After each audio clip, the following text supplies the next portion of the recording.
Hi folks, Ed Snyder, Kansas Trapline Products. I'm out here in western Kansas, and on Facebook I've been doing a lot of talking about the Richard Johnson set. Richard came up with a very nice visual set. It's something that he learned from Ron Leggett on the fox trapping, but he adapted that set to coyotes. And the thing I like about the Richard Johnson set, and we call it the RJ set, what I like about it is the fact it's visual, it's inviting, and I'm going to let Richard here show you how to do this set, because I think it's a good one to put on your line. I think it's crossed by many different step-down sets, Charlie Robbins and maybe some O'Gorman and Ron Leggett, but I think Richard does enough to it. I believe it's a vital set to put on your own trap line, and with a little bit of practice, I think you're going to get it as well. I'm Richard Johnson, and a few years ago at the Trappers College I put a few good ideas together that I learned, and Ron Leggett showed me a fox set, and I thought it could work just as well for coyotes, just a little bit bigger.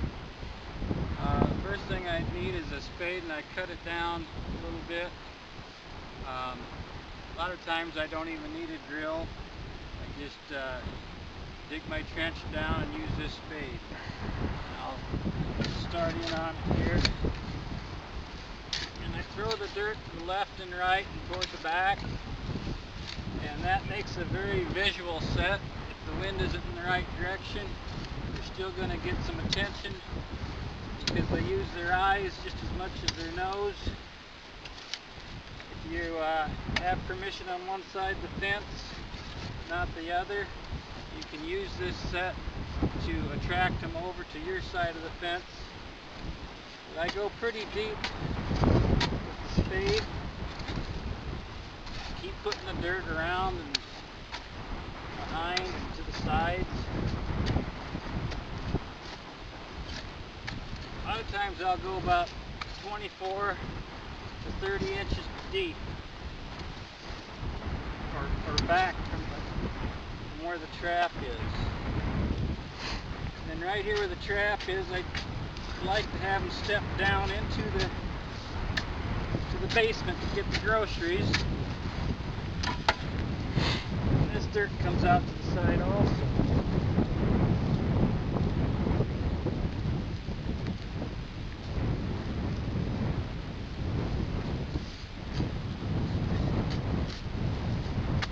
I like them to step about 1.5 inches or 2 inches down onto the trap. By having it down there, their nose is just a little farther from the trap. If there's any contamination, it's just a little harder for them to pick it up.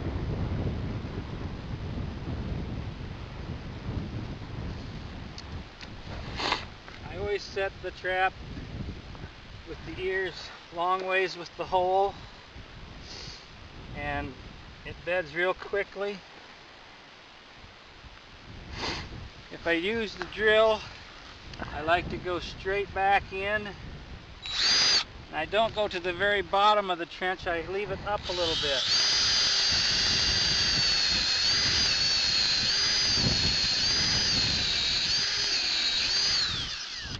That fine dirt I'll bring back my hand, and I'll put it right on the ear, the front ear of that trap. That's giving him a place to stop when he puts his foot down. For a pan cover, I don't know of anybody else using this, but it's landscape fabric. With the shiny side up, water will go down through. If you have the rough, flat side up, the water sheds off. But I go with the shiny side up, let the water go down through. This is the 15-year landscape fabric.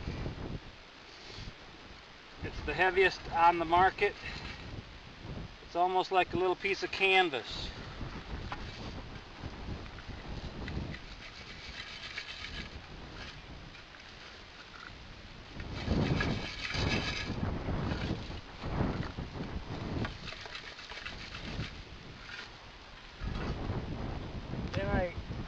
take my hand or whisk broom and you kind of build the dirt up around the edges of where the trap is, and you're just giving him only one place to step. You can still see the pan there. I'll fix that in a second, but you bring this dirt back up here and make a little lip.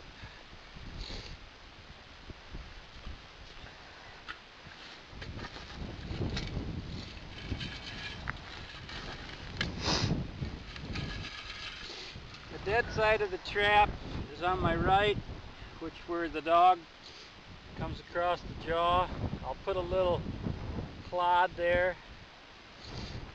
The right side needs to be narrowed up a little bit yet, so you just do that by hand. You pack the front here down pretty good with your fist.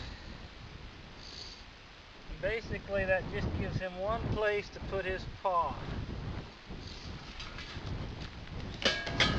Bring the rest of this dirt around, kind of make a shoulder around the trap bed, or the area here.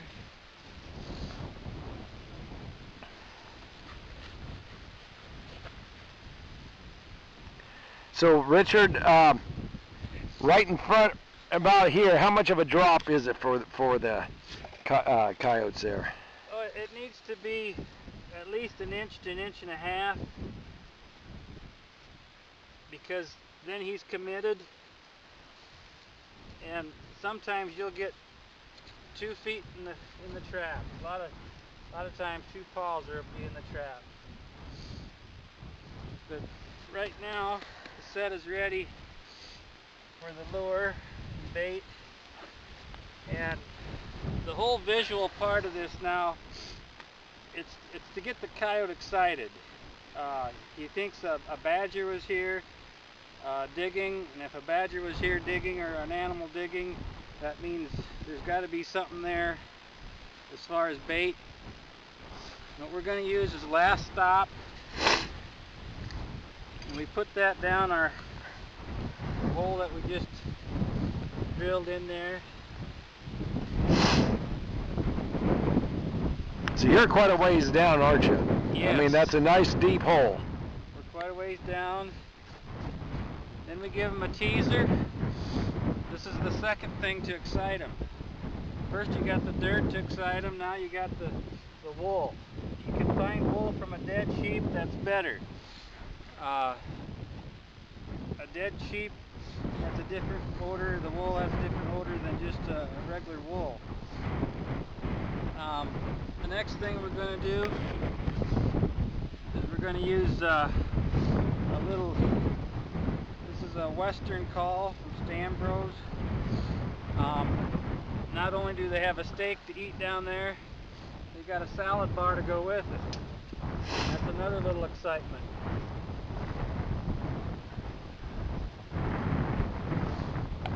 Give them a couple different things. And the last thing I like to do is give them just a little shot of urine. It doesn't have to be right at the set. It can be off a little bit, just to make them think another coyote was here. And if they just want to pull a prank on another coyote, they're going to try to steal this away from him.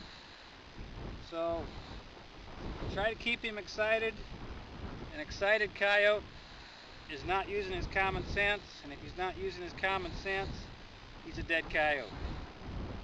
That's the RJ set. Now when talking location for coyote sets, they like to work edges. We got wheat field over there and a new wheat seeding here, and coyotes will hunt that wheat edge, and a lot of times if I have permission on one side of the fence and not on the other, I'll take my spade and I'll cut this vegetation down. I sharpen the edges of my spade, and if there's a fence line there, he's traveling the other side. If the wind is not in my favor, he's going to see that set, because it's kind of an explosive set with the dirt out there like that. A normal little dirt hole he won't even notice. But you knock that vegetation down, And if you're running the scents along edges like that, you're going to be on target for plenty of coyotes.